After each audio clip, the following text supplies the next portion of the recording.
This is episode number 181. What makes you feel overwhelmed? The anatomy of stress.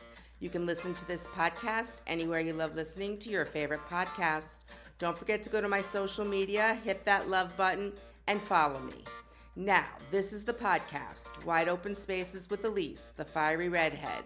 Let's get a little edgy, a little raw, and not so politically correct. Let's listen, talk, and evolve together.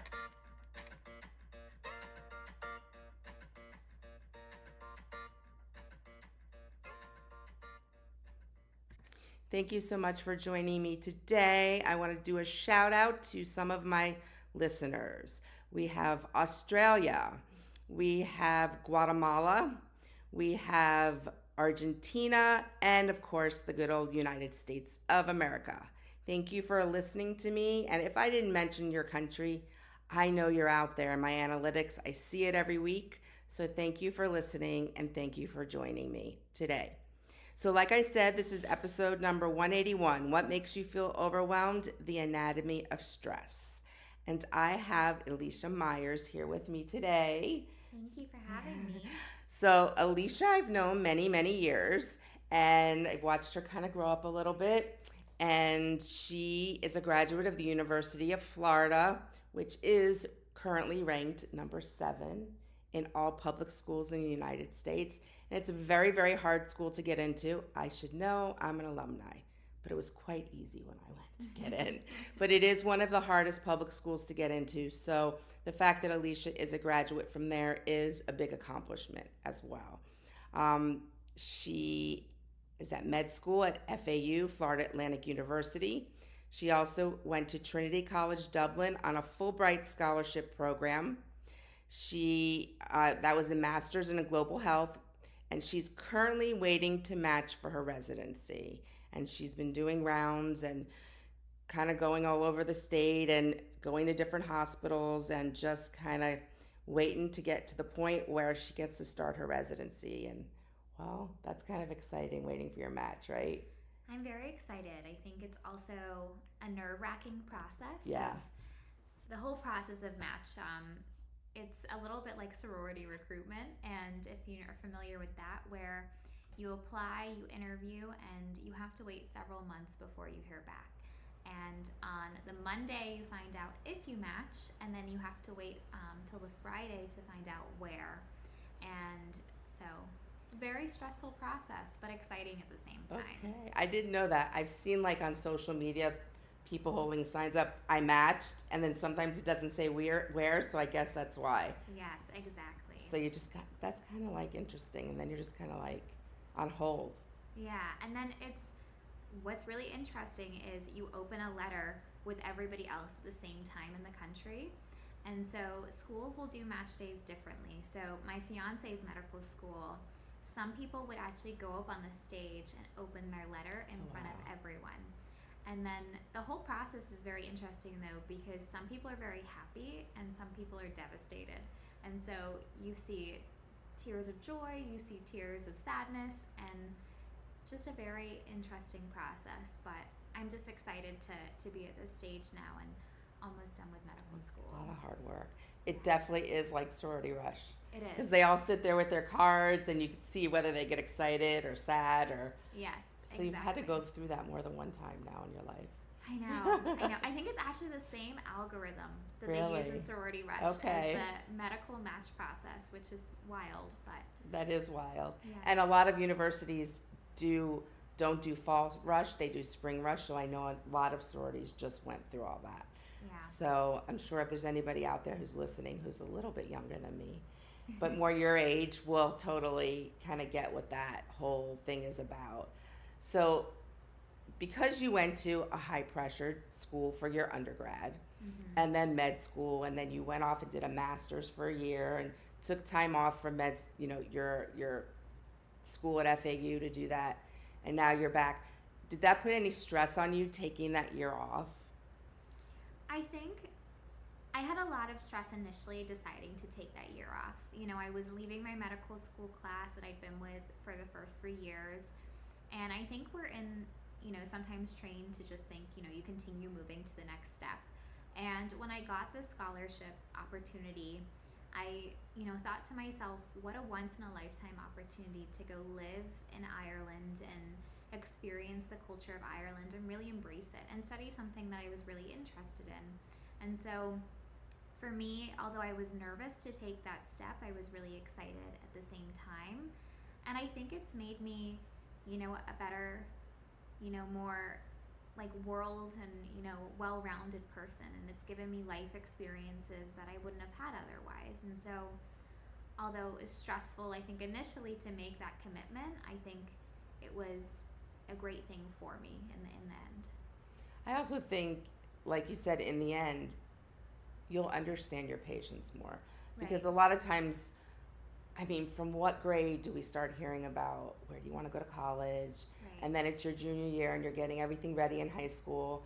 And then it's where did you get accepted? And it's just this constant thing. Right. Ever since that moment that you start that application process for your undergrad and you want to be a doctor, it just doesn't stop. So you kind of Right. gave yourself a little bit of kind of just to be able to pull yourself together and look at things a little bit differently, and I think that's going to really make you well-rounded as a physician.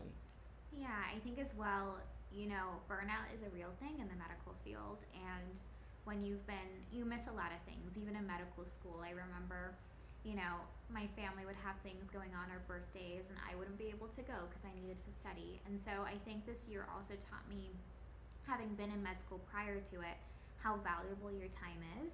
And it really allowed me to embrace that year. And I said to some friends in Ireland, I said, this is my year of yes. This is the year where if you say something, I'm going to do it, and just embrace that opportunity. That's awesome. And so it was a great experience. That's good. And you're not, and we didn't mention, but her fiance is in a whole other state from where she is doing his residency. Yes. So they've kind of got that long distance. That's like an added pressure to everything, of Right. course. So when you think back through the whole process of, starting as a junior and in high school and going through this whole process where you are right on the precipice of getting your match, how much stress did you have and how did you cope with the stress? I think, in high school, I don't remember feeling as stressed. I think so. I think the stress of getting into college was the first kind of aspect. And I started at UF, and I really actually struggled initially. I felt like it was a big transition for me, and how you study in college is very different than high school. And I remember specifically, I had a anatomy class, and I needed to score a certain score on the final to get a certain grade, and I missed it by a few points. And I remember it was just before winter break, and that winter break, I remember sitting on the couch, like absolutely devastated. Yeah. And I think that was really a peak moment for me. And I even went at UF, it's a very competitive school, and there's a lot of pre-meds. And so I went to the pre-med advisors, and my GPA was a little lower at this point. And they basically said to me, you need to have an alternate path. Wow. Because we don't think med school is in the cards for you. Oh, wow. And I remember leaving that office like in tears. Oh. I remember calling my parents and saying, what am I going to do? This is my dream to become a doctor. And I mean, I turned it around. I did really well from then on out, but I was still told, even when I'd done well on the medical entrance exam and my GPA was much better, I was still told that my chances were very, very low. And I ended up getting into medical school and getting a great scholarship, and was very lucky to get into FAU. But I think just reflecting back on the actual year when I was applying was incredibly stressful. I think it was actually one of the lowest points of my life when I was waiting for hearing back, and hearing from advisors still at that point when I'm applying that we don't think you're going to get in was devastating. Absolutely. And so I ended up getting into multiple medical schools, and I think you have to just be very perseverant, and you can't listen to people when they say no. But I think stress was natural in that, and as much as I tried my best to cope with it, I think it was very tough. I also think that the fact that if you weren't who you were, at that point in time, a lot of people would have just given up hearing Yeah. that from professors, because I was in the journalism college there and I just was struggling. And they were saying, and I gave up. I went to a Yeah. whole different thing. So you should be proud of yourself that you didn't take that negative energy. And I mean, it affected you obviously, but Right. that you didn't fully absorb it, and you're just like, whatever. Right. You can think what you want, but I'm gonna show you, and boy, did you show them. Yeah, I think Reputation was out that time, and I just remember listening to Taylor Swift Reputation, and that was just like, I remember thinking of those conversations, and I was so determined. And when I was studying for the medical entrance exam, I remember every time I was tired or I didn't want to study anymore, I would think about those people who had said you're not going to do it, and that was my motivation. And although I was nervous about obviously scoring well on that exam, I think the fact I felt so determined to prove that I was going to Good go, for you. and I was going to make it. And there were points when I Of felt like, course. maybe this is wrong, and maybe I'm doing I should do something different. But I think the key with that is having a strong support system as well, who's going to say, you got this, Elisha. Yeah. And that's, I had that in my parents and my then boyfriend, now fiance, Shane. So I was very lucky. Yeah, you were very lucky. Was that the anatomy with the lab attached to it? Yes, it wasn't a cadaver lab. It was, but you have to remember all of the like muscles and bones Okay, and I everything. took it. You took it? I took it. Yeah. I had to take that class, and I took it in spring semester with like 3 other classes.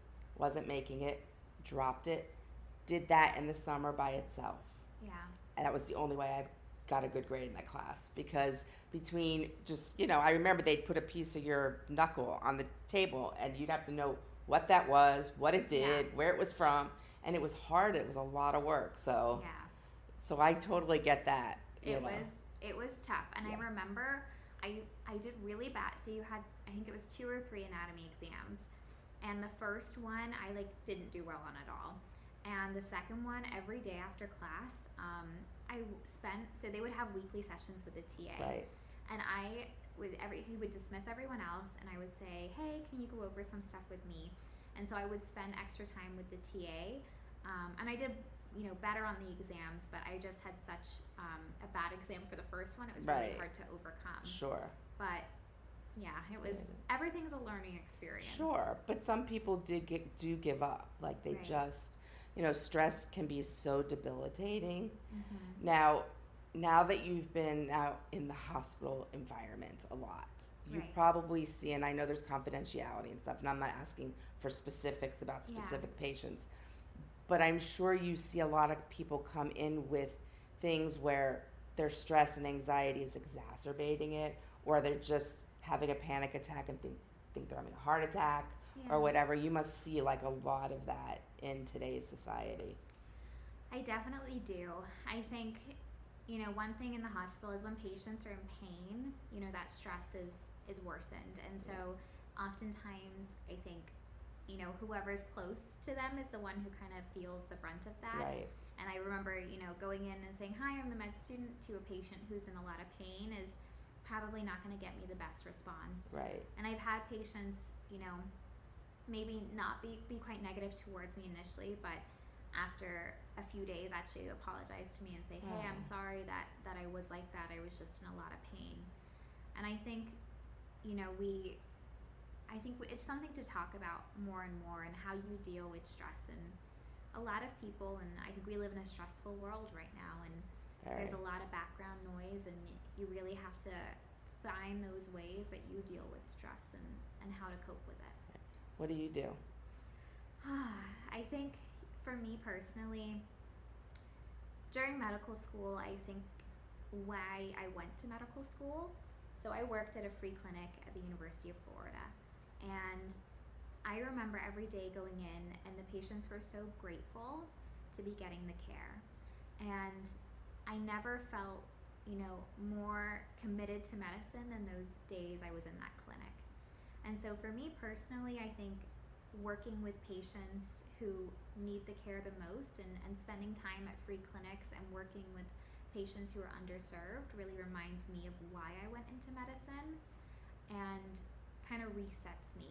And so I think that's one of the things I do is just try and reflect on why I was there in the first place.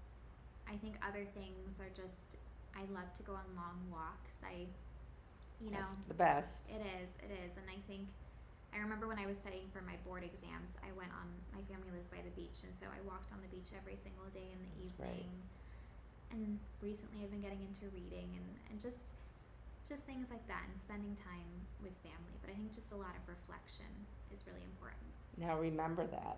If you Yeah. get burnt out a little bit, maybe you'll be a mom with kids and you'll be working part-time, full-time. Remember that. Sometimes you might need to go volunteer or something to kind of reset yourself and we forget about that. And you'll see that eventually when you get to that point in your life, you kind of forget about that. And even though it just kind of like goes somewhere in the back of your head. So just remember that, to pull that out. And I think your coping mechanisms are good. I mean, that's, it's hard to find what works for you. Right. And a lot of people struggle with that. Yeah, and I've talked to, on psych rotations, you talk to patients who are dealing with stress. And what works for one person doesn't work for another. Yeah. But I think the key is, like, you have to have this mindset where you want to find those things that work for you. If you're like, oh, nothing's going to work for me, nothing de-stresses me, I think that's kind of the wrong attitude to have. And, you might not find it the first few things you try, but you should just continue to try new things, because everyone has that thing that's going to help them. And I think that's really crucial, is just being willing to try new things and put yourself out of your comfort zone, maybe even to find that thing that de-stresses you. For sure. I mean, it is definitely trial and error. Yes. And it can change as you age, too. I agree with that. So something that might have worked 2 years ago doesn't work anymore. I agree with that. Yeah. I think in high school I used to read a lot. And I went away from reading in college and medical school because I just didn't feel like I had the time. And this year I've had a bit more time and I got back into reading.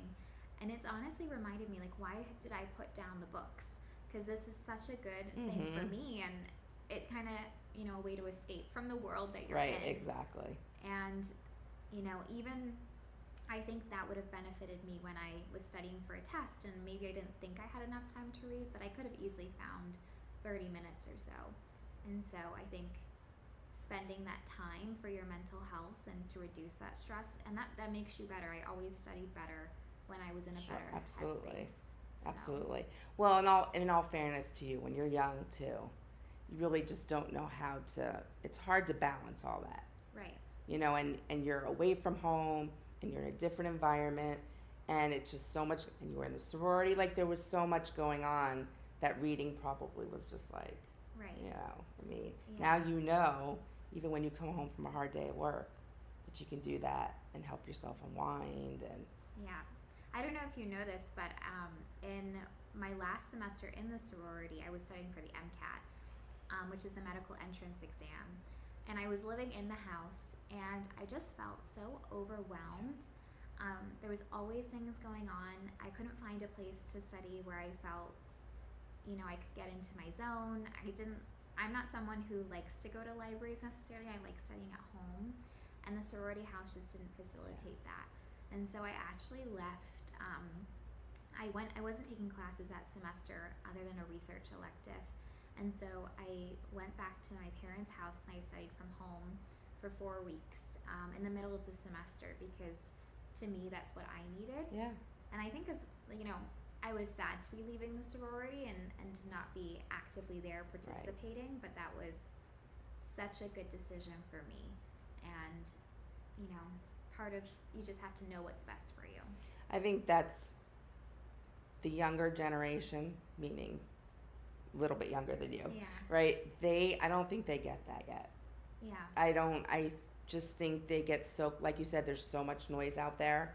Right. And it's so hard to get into colleges now. I mean, what these kids are going through, as hard as it was for you, it's 10 times harder now. And so I think that they don't know how to say, I need to step away. Right. And I think that's where a lot of their breakdown comes from. Right. I think we're also, you know, we're trained to think so much about that acceptance, and I don't think it's talked about a lot when people get that denial, right? Like you've got that dream university, especially in Florida, where a lot of parents have gone to UF and then their kids aren't able to get in. Yep. And those conversations aren't had, but it's devastating when you've spent your whole life Yep. wanting this thing. And I think for me, I remember when I was applying to med school, there was one med school I really wanted, and I didn't even get an interview, and I initially was devastated. And now looking back, I think, why did I care so much? Why was I so stressed that I didn't get that interview? Because for me, I feel so lucky. I love my medical school. I think it was the perfect medical school for me. And I think even if you don't get exactly what you thought you were going to get, you'll end up where you're meant to be. And I think everything happens for a reason. Absolutely. It really does. Right. Everything I believe, and a lot of times we fight that when things happen, but you've kind of just got to go with it and see where it takes you, because there is a reason for everything, even though that's like a hard concept sometimes when things aren't going good, to really like absorb that this is where I'm supposed to be, breakups, whatever it is, you know, it's hard to accept that, but it's all learning and getting through that roadblock and seeing where it takes you. And sometimes it takes you to like you said, you know. And so what kind of doctor do you want to be? I want to be a dermatologist. I think when I realized I liked dermatology, that was a stressful event because derm is a very competitive specialty to match within Yes, it is. within medicine. But I felt really passionate about it, and so I worked really hard to do well in medical school, and you know, I've tried to build connections along the way, and that's stressful. Even like, you know, coming from a smaller medical school, I didn't have tons of dermatologists at my school to look up to. I had a few who were really wonderful, but I remember going to the big dermatology conference and not knowing anyone. And you know, there's 40,000 people here, and I'm like, what do I do? Who do I talk to? And I felt really uncomfortable. But I ended up making some friends with some medical students, and we ended up becoming friends along the way. And although it was uncomfortable, it was a great experience for me. So You grew from it. I did, and you know, even this past year when I was doing rotations for dermatology around the states, I went to dinner by myself on the weekend. I'd never had the experience of going to a restaurant and sitting by myself, and I didn't know people in these cities, and I needed to, if I wanted to go out for dinner, that was what I had to do. And I actually really liked it though. You know, the fact I would get myself a book, I would eat my dinner, and I really found it very relaxing, especially after a long week. And so, you know, I learned a lot this last year, and although it was hard and my hours at times were long, and I was stressed, but it was a good growth and learning experience for me. I love that. I talk about this frequently in my podcast, being able to sit with yourself. Yeah. It's very hard It to start that process. It's almost like we're strangers to ourselves in a way. And when you kind of step out of your comfort zone and you don't have a choice, right, and you sit with yourself, that's where you really get to know who you are. Yeah. And then you get proud of yourself, like, you know, I did this. Like, I was in this town, knew nobody, but I still didn't just stay in my hotel room the whole time. I went, I did things, and I saw things, and not everybody can do that. Yeah, I think I got more as it was going. Initially, it was just going to a restaurant, and then one of the weekends, I actually went to a nearby city that I wanted to explore by myself, and I just went and I explored it. And you know, there's also something relaxing in the respect of you can do exactly what you want to do. There's nobody else you have to worry about. Yep. And it just gives you time to reset and just really focus on yourself. And I think I'm still embracing that. I remember you saying Leah went to a concert by herself. Yep. And you know, I don't know if I would have the courage to do that yet. Right. I think it's so wonderful to have those moments to yourself too. I also think too, as you get older, which I discussed with you, went to South Africa with all these people I didn't know. Right. I think as you get older, you push yourself a little bit Yeah. more and a little bit more and a little bit more, and you'll figure out whatever it is, that you want to do. Or you may go on a trip alone when you have kids and a husband, and just say, I'm just going to go to a spa for a weekend and reset, and that's okay because Yeah. you can do it. Exactly. And that sounds great. A weekend away, a Yeah, spa weekend. yeah, I could do with one of those now. right. But what I'm proud of you about is that I think you really have the building blocks. I didn't have those building blocks when I was your age. You don't think so? No, I definitely didn't. I definitely didn't. Um, I just didn't. It was a different world. It wasn't as complicated. We were definitely, I was anyways, very sheltered. Yeah. My parents kind of just, you're coming back from college, this is where you're living. Like, I just didn't have that mentality. And the world was very different. And I think today, as crazy as it is, it kind of pushes you Right. to have to do those things more, be more independent, speak Right. up for yourself. And if you didn't push through, if you Right. listen to those voices, those negative voices, and okay, they were professionals, Right. but at the same time, they should have been encouraging you in a way also. Like, Yeah. I get it. But, well, I love dermatology because, well, everybody knows who listens to me that I've had skin cancer. So, like, to me, that's just a great field. My life was saved by a dermatologist. So I know that you're going to be great, and you're going to be kind, and you're going to listen. And, when they come in and they're concerned about something, you just have that great way about you. Thank I've you. seen you evolve, and I was honored. I got to go to her white coat ceremony. Yes. So that was very, very, very cool.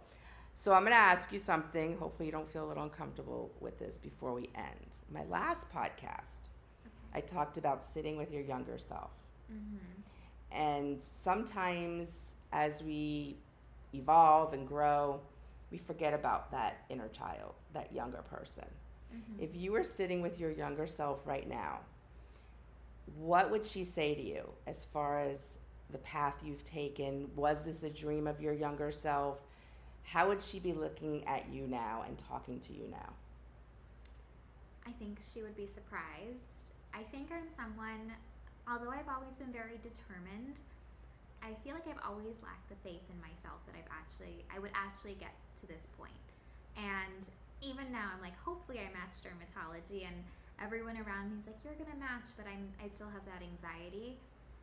And so I think my younger self, though, in medical school, I struggled again initially, and I ended up doing very well on my boards, and I got the honor society for being like highly ranked in my med school class. And that was something even 2 years ago I never would have thought I would have done. And so I think my younger self would be really proud of me. I think I'm also, though, someone who's always looking at the next thing, and I think it's really important, though, as I've gotten older, to really realize how far you've come.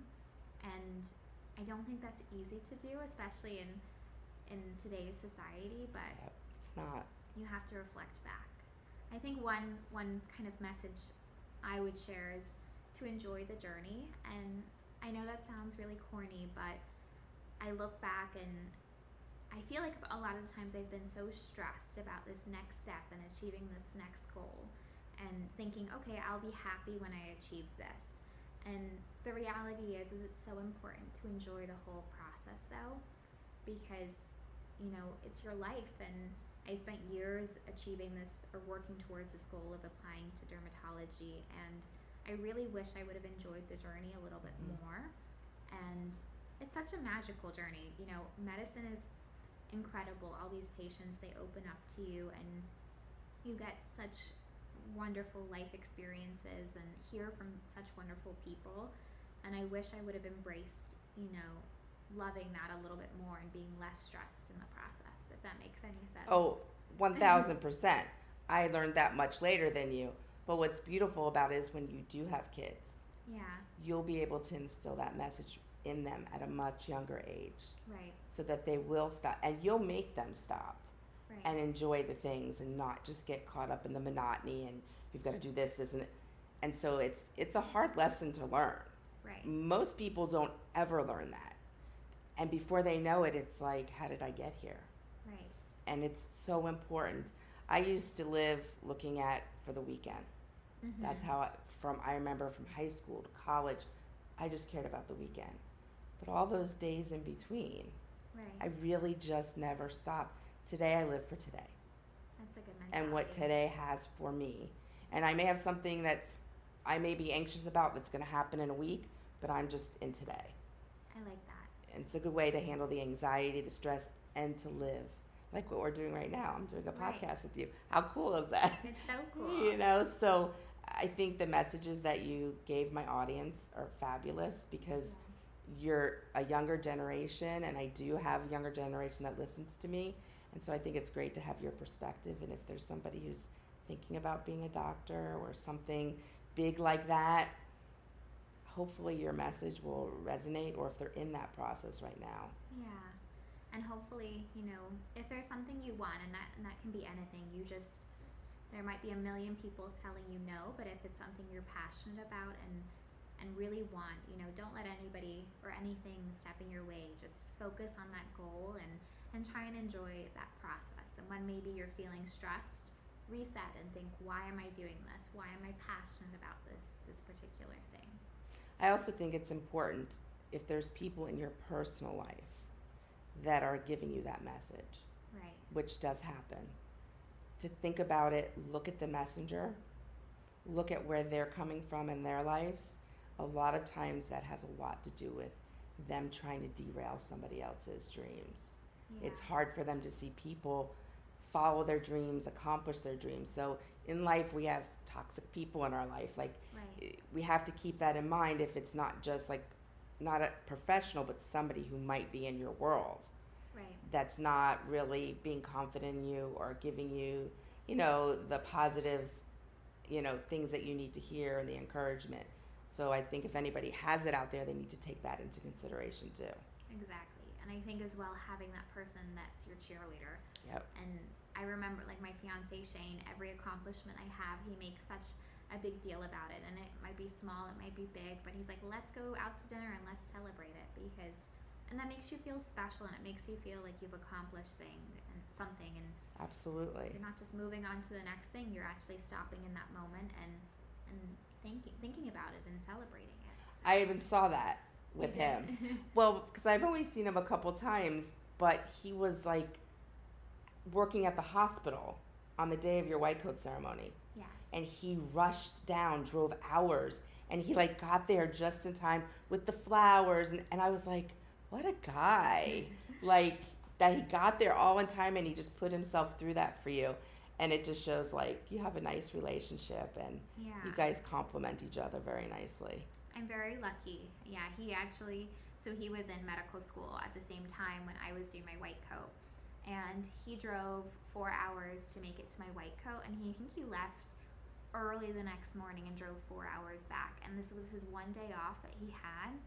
And it just meant so much to me that he was willing to do that. And I think that you've just got to find those people that really care about you and really value you and are going to, make you feel special. Mm-hmm.